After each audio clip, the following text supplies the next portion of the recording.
अगर आपको हमारी वीडियो पसंद आए तो उसे लाइक, शेयर और सब्सक्राइब जरूर करें। नमस्कार दोस्तों, मैं श्याम वशिष्ठ और आप देख रहे हैं पीआर खोज।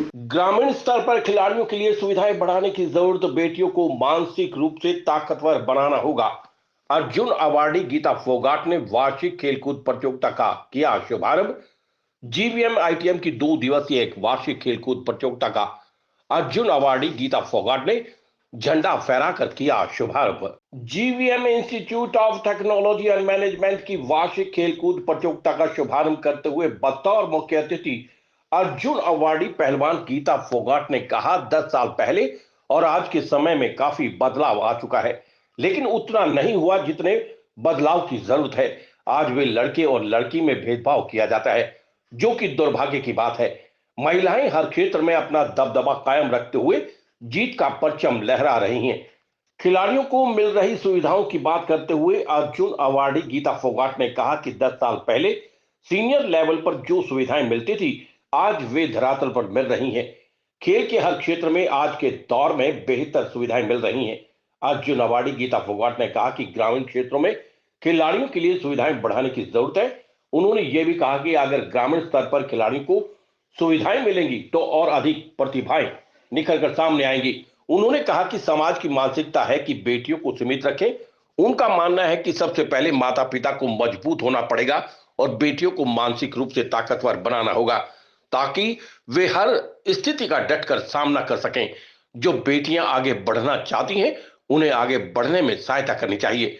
देखिए, आज से अगर हम 5-10 साल पहले की बात करें और अब की बात करें तो चाहे वो हमारे हरियाणा प्रदेश में हो या इंडिया में, लड़कियों को लेकर के, महिलाओं को लेकर के काफ़ी बदलाव हुआ है। समाज में भी काफ़ी बदलाव हुआ है। लेकिन आपने सही कहा कि जितने बदलाव की ज़रूरत है वो उतना नहीं हुआ है। बहुत बदलाव की ज़रूरत है। आपने मान सम्मान की बात की, तो ये भी चीज़ है कि आज के टाइम पर भी लड़के और लड़की में भेदभाव किया जाता है हमारे समाज में, जो कि दुर्भाग्य है।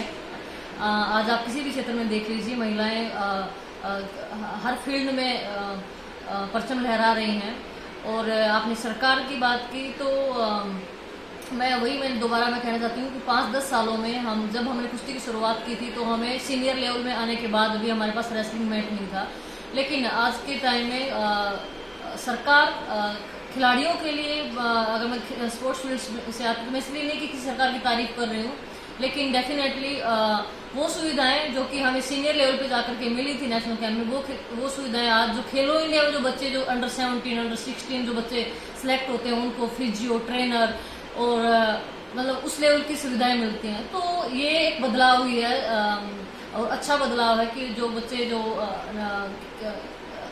अलग अलग फील्ड से जो बच्चे, चाहे कुश्ती की बात करें, हॉकी की बात करें, कबड्डी की बात करें, तो उनको एक अच्छा माहौल मिल रहा है, उनको सुविधाएं मिल रही हैं। लेकिन मैं ये जरूर कहना चाहूँगी कि जो ग्रामीण क्षेत्रों में वो सुविधाएं बढ़ाने की ज़रूरत है। जब हम मेडल जीत लेते हैं कैडेट लेवल पे या फिर खेलो इंडिया में, तो उसके बाद जो सुविधाएं मिलती हैं वो अगर हमें ग्रामीण रूट पे मिले तो मुझे लगता है कि और प्रतिभाएं निखर के सामने आएंगी। ये आपने बिल्कुल सही कहा। जो मेरे पिता ने हमें कुश्ती में डाला था, तो सबसे बड़ा समाज के लोगों की यही मानसिकता थी कि 4 बेटियां हम कुश्ती में लगा दिया, कल को मतलब शादी कौन करेगा, दूसरा की लड़कियां भाग जाएंगी।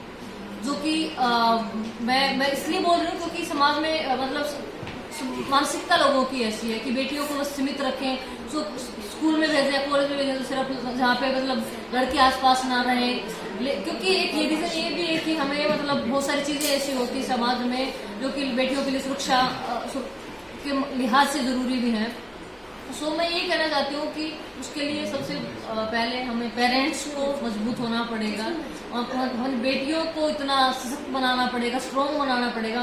मेंटली स्ट्रॉन्ग मुझे लगता है फिजिकल से ज़्यादा ज़रूरत होती है। अगर हम, क्योंकि हमें बचपन से मेरे पिता ने सिखाया कि डर कुछ होता ही नहीं है, हम डरते हैं तो सिर्फ भगवान से डरते हैं, तो वो डर हमारे अंदर नहीं है। अनहोनी किसी के साथ भी हो सकती है, उसका हम कुछ नहीं कर सकते, लेकिन हमें अपने सपनों के लिए, अपने परिवार, हमारे अगर बेटियां हैं, बहनें, उनको सपोर्ट करना चाहिए और उनको जिस फील्ड में आगे बढ़ना चाहते हैं उनको बढ़ने देना चाहिए। अगर हम कंपैरिजन करें फिजिकली, नेचुरली हम कहेंगे मेंस और वुमेन्स की पावर ज़्यादा है, लेकिन वही अगर मतलब कुछ टेक्निक्स होती हैं जिससे हम मतलब कुछ हमारे साथ कुछ ऐसी अनहोनी चीज़ होती है जहाँ पे हम अकेले हैं, या फिर मतलब जहाँ पे हमें जरूरत पड़ती है तो हमें वो टेक्निक्स अगर हम मैं एक रेसलर हूँ तो मुझे मतलब कुश्ती के दाव पे जाते हैं, एंड अगर हम सीख सकते हैं तो वो और भी बेहतर है। पीआर खोज के लिए रणबीर रोहिला के साथ श्याम वशिष्ठ।